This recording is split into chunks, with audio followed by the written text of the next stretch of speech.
Shalom, shalom, peuple de Dieu, de là où tu te trouves, que le Seigneur te bénisse, que la grâce de Dieu te localise au nom puissant de Jésus. Que ce soit en journée, que ce soit en soirée, que la même grâce te localise dans le nom de Jésus. Je bénis le Seigneur ce soir pour le privilège qui m'est accordé de venir passer sur la chaîne les 5 minutes de paroles inspirées qui est une œuvre venant de la part de Dieu. Alors bien aimé, c'est un réel plaisir pour moi de me tenir devant votre face aujourd'hui pour partager cette parole. Je suis le frère Lafoi Dorsuma, oui, du ministère Euro-Manifesté pour Christ et de l'église Peuple Acquis précisément. Alors bien aimé, nous allons nous partager cette portion des Écritures qui se trouve dans le livre de Marc, le chapitre 10, du verset 46e au verset 53e. Là, il est question de l'histoire de Bartimée. Je ne vais pas prendre tout le temps afin de le lire. Alors, nous allons simplement le parcourir à la maison.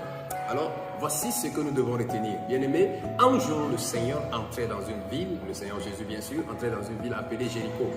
Et alors, au cours de son passage, il y avait un aveugle et un sourd. Il est d'abord quelqu'un qui ne pouvait pas se déplacer. Il était au bord donc de la route. Alléluia. Et il a entendu dire que le Seigneur devait passer. Ça, c'est le briefing. Amen. Donc, ce que tu dois comprendre dans ce lieu, que, bien-aimé, pendant que l'homme était là, attendant que le Seigneur le visite, il y avait également de la foule. Alléluia. Il y avait de la foule qui entourait le Seigneur Jésus, comme ce fut le cas également de la femme qui avait la perte de sang.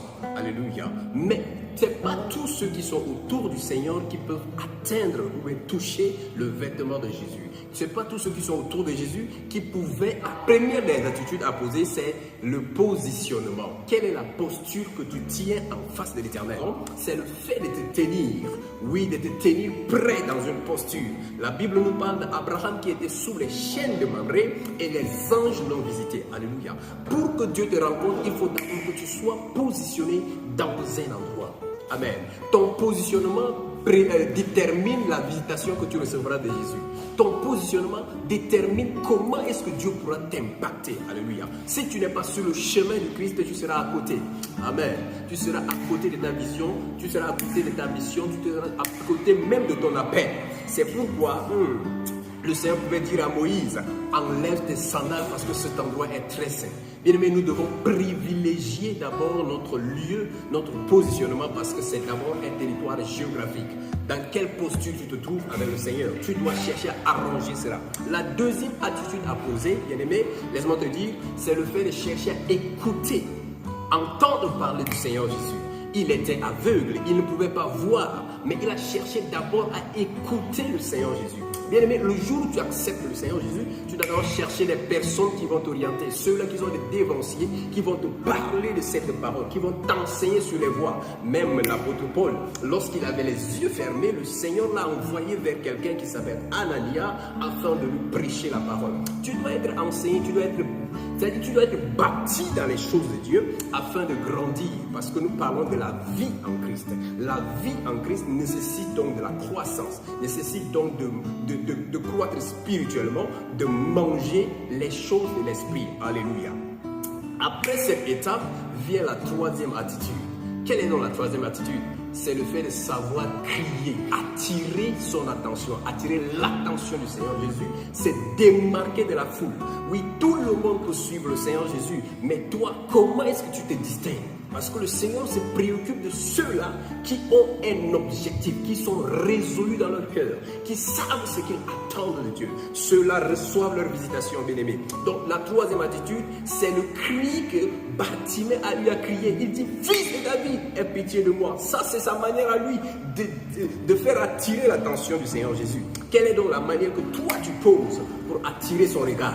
Si les autres, peut-être en adorant, ils font que se mettre à genoux, à pleurer, à verser des larmes, c'est leur manière à eux d'attirer l'attention du Seigneur, d'attirer le regard de Dieu vers eux. Mais quelle est donc toi ta stratégie? Nous ne pouvons pas tous avoir la même stratégie. Alléluia. La quatrième des choses, alléluia. La quatrième des choses, c'est d'enlever le manteau de honte. Il était aveugle. Il fallait donc de retirer les choses, le regard qu'on lui infligeait, les choses qu'on disait de lui comme étant quelqu'un qui ne peut rien faire dans la vie, quelqu'un qui a échoué, qui est un échec.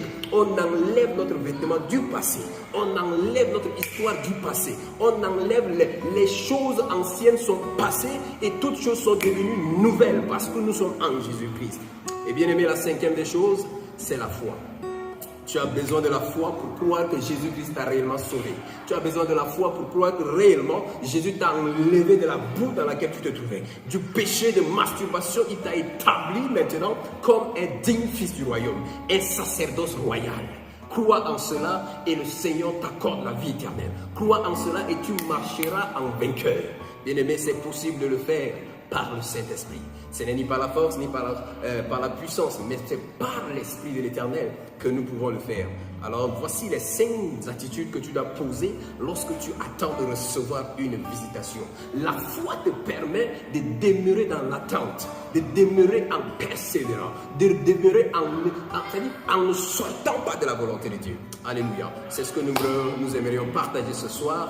Alors, recevez cela dans le nom de Jésus et que cette parole te fasse du bien. À la prochaine. Shalom.